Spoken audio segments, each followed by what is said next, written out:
Welcome back to another episode of the Indy Investor Pod. Today, I am sitting down with Ernesto Hernandez, and we're talking about what mistakes that he has made and he's learned from, how to invest in Indianapolis out of state, and his famous Facebook group, the Indianapolis Out of State Investors Group, why it's important to have a strong why, and more important, to have an amazing mindset.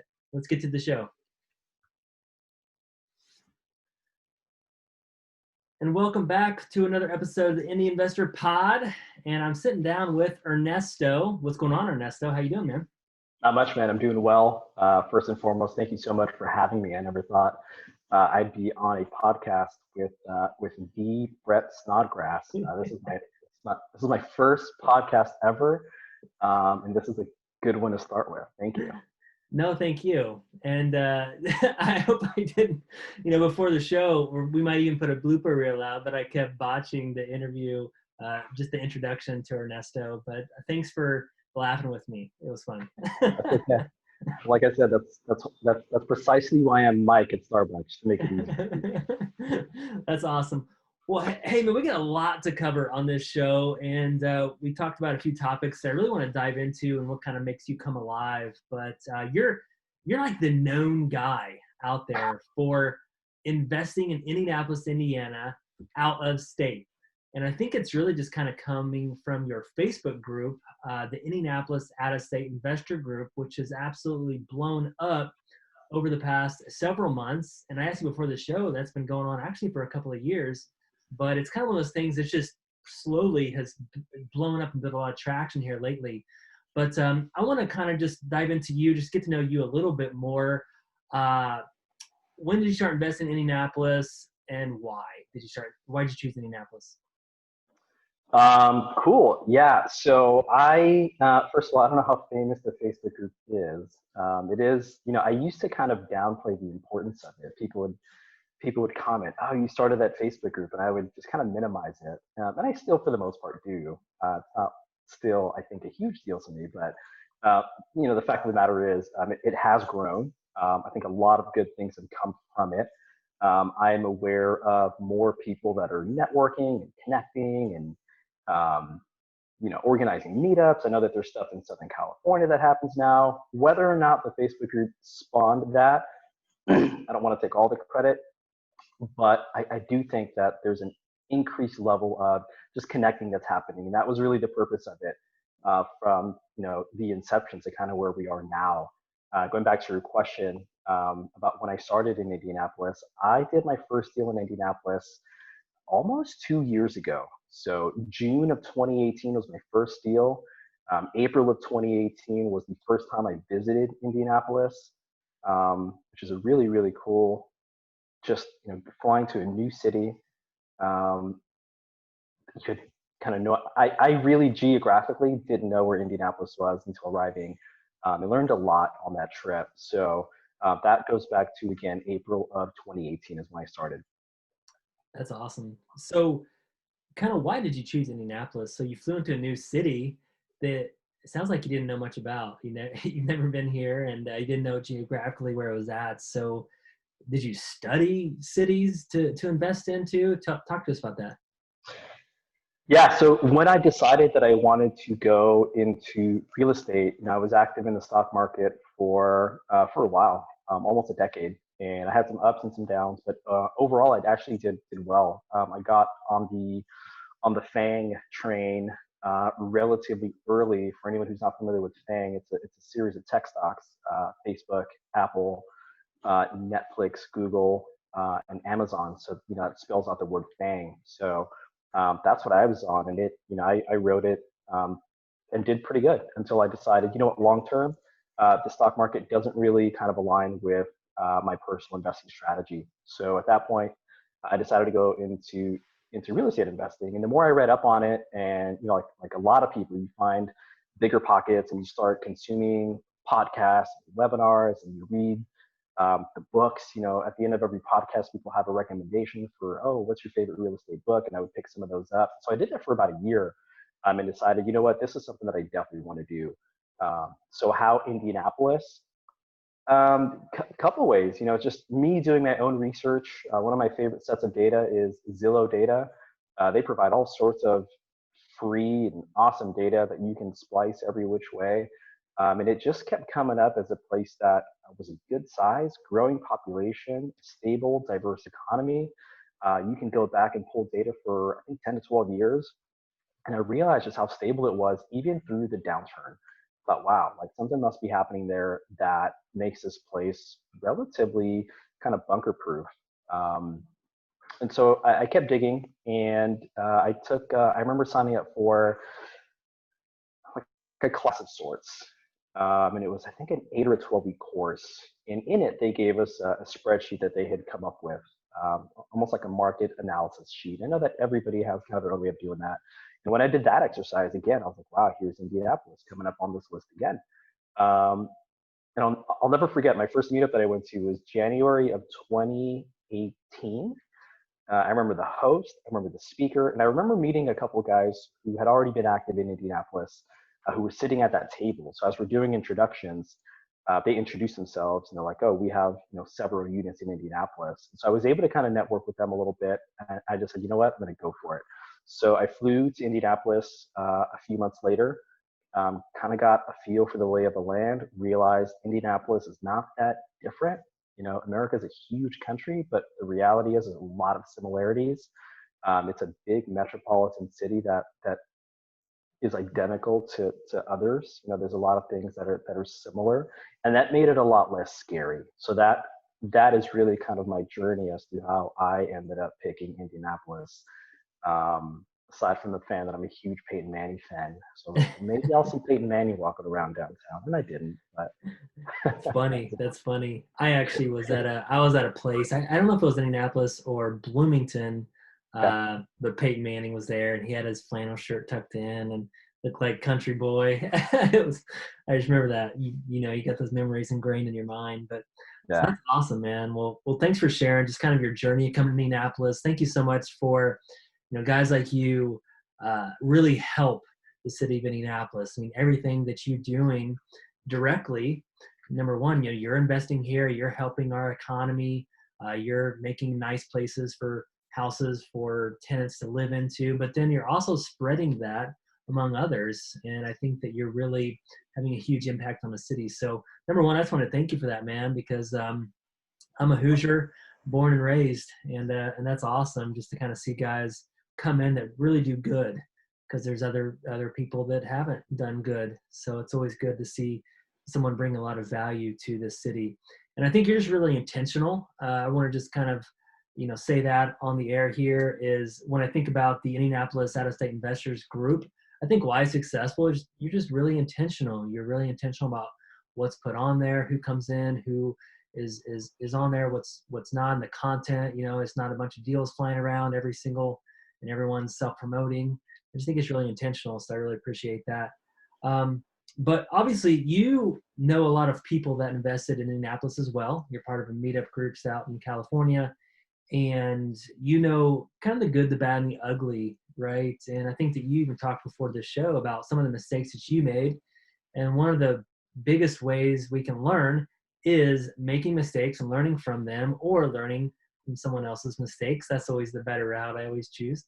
But why don't you just kind of dive into that? Like, what are some of the challenges that you've been facing? Let's just kind of start there.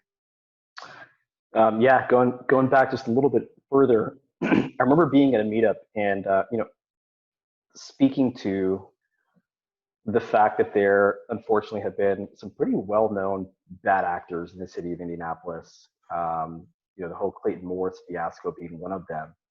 And I remember being at a meetup and overhearing a guy who said that he had purchased a property from Clayton Morris, and that just kind of piqued my interest, and my ears perked up, and I said, I need to have a conversation with this guy and maybe find out a little bit more. Come to find, he had no idea like what had happened. And so I was like, okay, well, I'm not trying to scare you, but I've heard certain things, and you might want to have someone go and check out the property. I don't know if you've done that.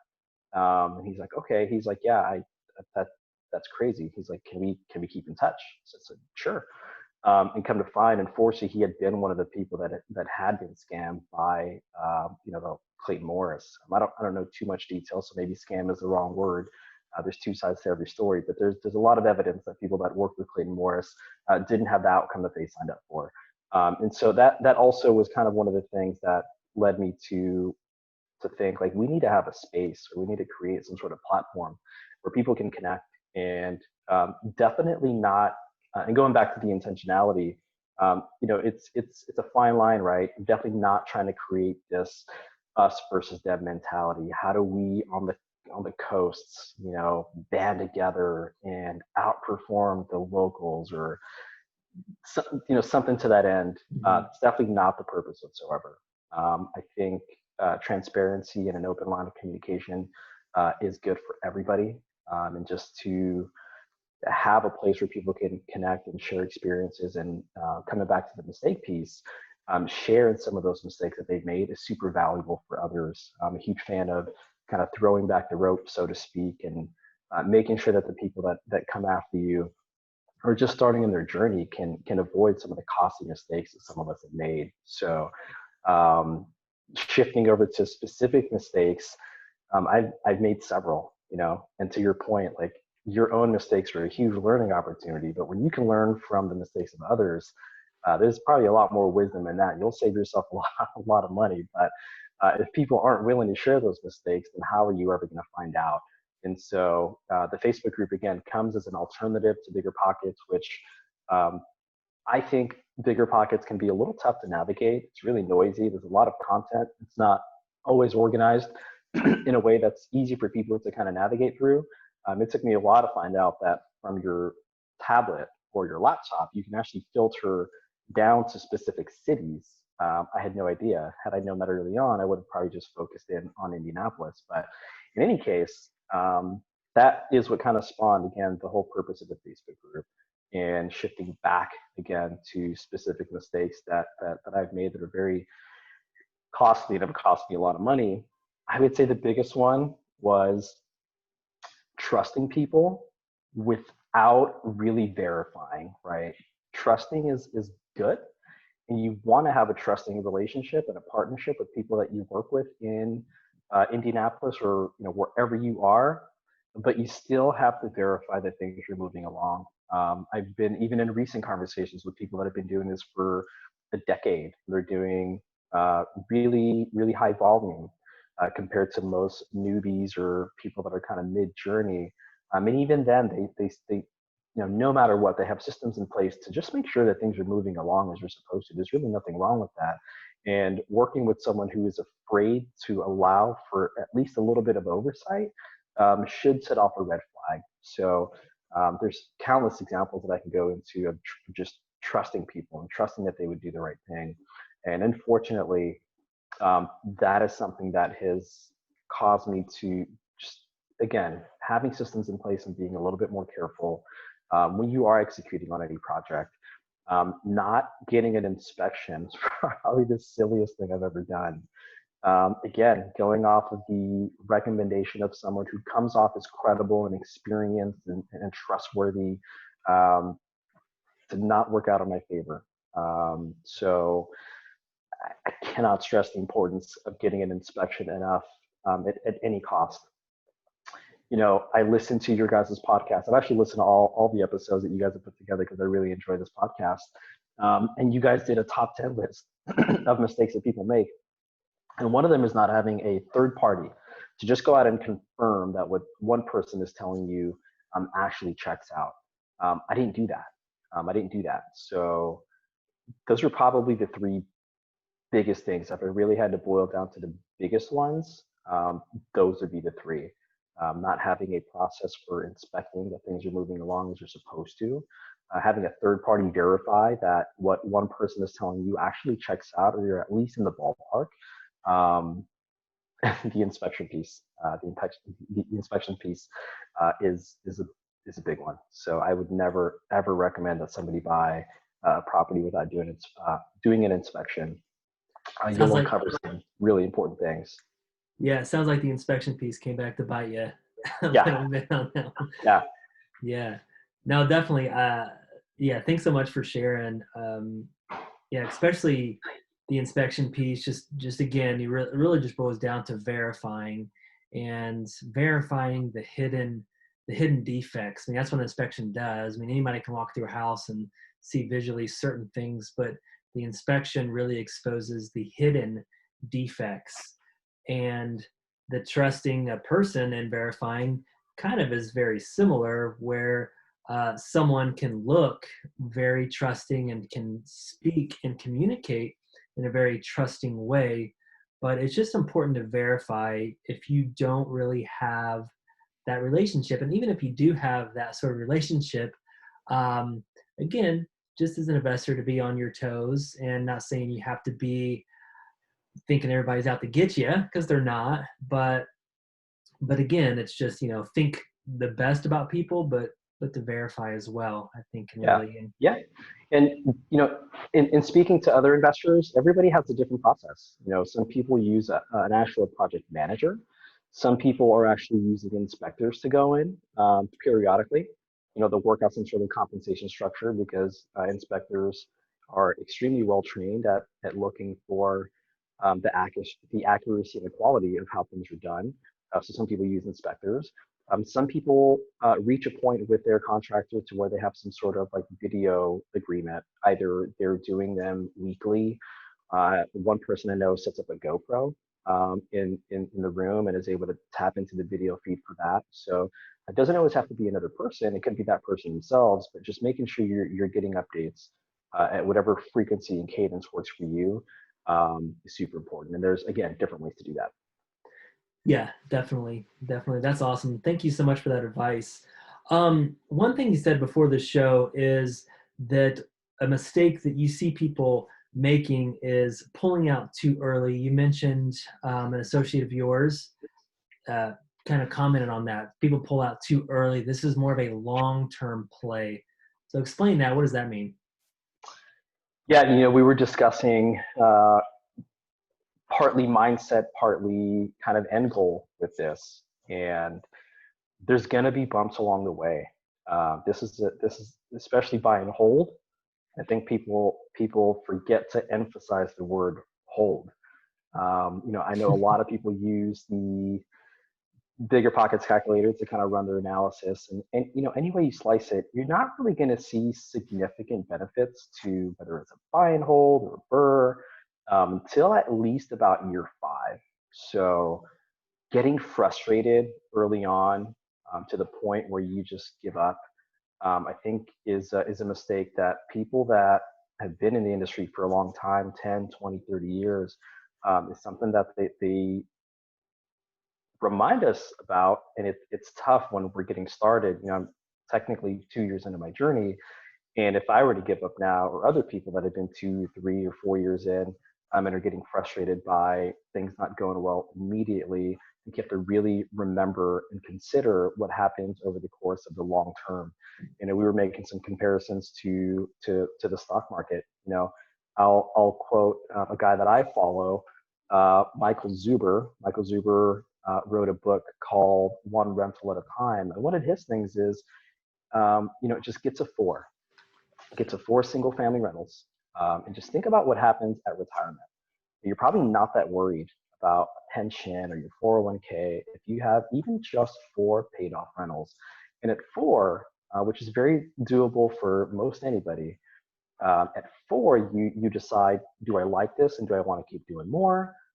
Or do I not like this and I want to stop, and I'm just going to hold these and reap the benefits down the road? So again, the biggest thing is that this is a long play, and mistakes are going to happen. It's not always going to be easy, but I think as long as you can own up to your mistakes and really analyze them and use them to make adjustments in your strategy, and whatever your oversight process is, and build them into your model, um, things are good. They're actually good. And I'm not 100% on the Jocko Willing train where every single bad thing that happens is like, you should celebrate it. But you just gotta just own it, clean it up as quickly as you can, move on, and remember why you started, and reconsider the fact that the longer you hold, the benefits just compound over time. Yeah, no, I like that. I like just get to 4 rentals. I think that is really important, because if you have one rental and one thing goes wrong, that's a pretty big deal. Yeah. If you have 4 Yeah. rentals and one house or one tenant goes bad, you Yeah. have things to lean on, right? So I think that's Yeah. awesome. I like that. That sounds good. Before we wrap up today's show, I want to talk about just kind of, your why and your mindset. I think that's really important to you. And again, you talked about that a little bit about, why you're doing this, and your mindset behind it has to be, you have to have a just, courageous to invest in a different market, and you have to keep that mindset and not get discouraged, especially what's been going on, because you know right now everyone in the world is discouraged a little bit, right? So talk to us about what you teach, and I know that you're kind of an influencer when it comes to other out-of-state investors, but what are some of the things that you're talking about when it comes to your why and your mindset at your meetups?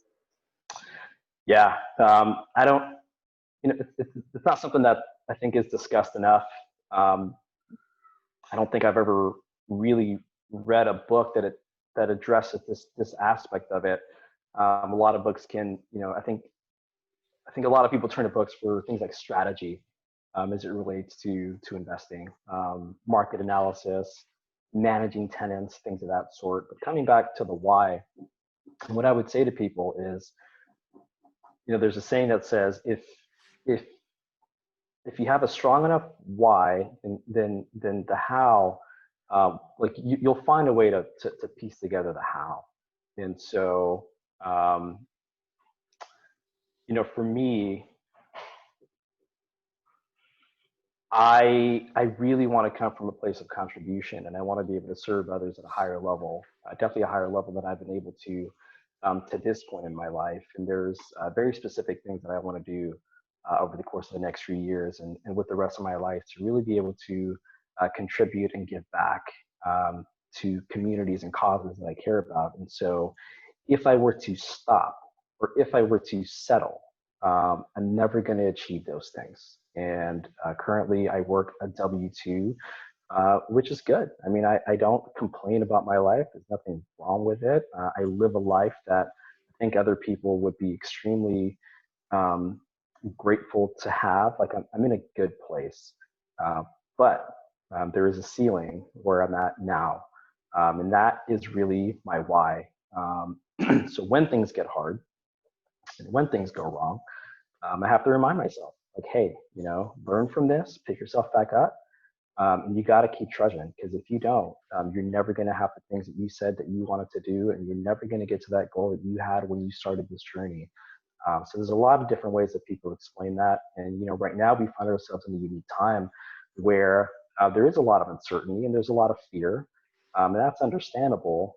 But we spend a lot of our time, like everybody loves sharing motivational quotes on their Instagram and their Facebook, and it's easy to post those things and share those things when everything is going well. But when things get scary and things get rough, are you willing to actually buy into those things that typically motivate you? And I don't know that enough people do.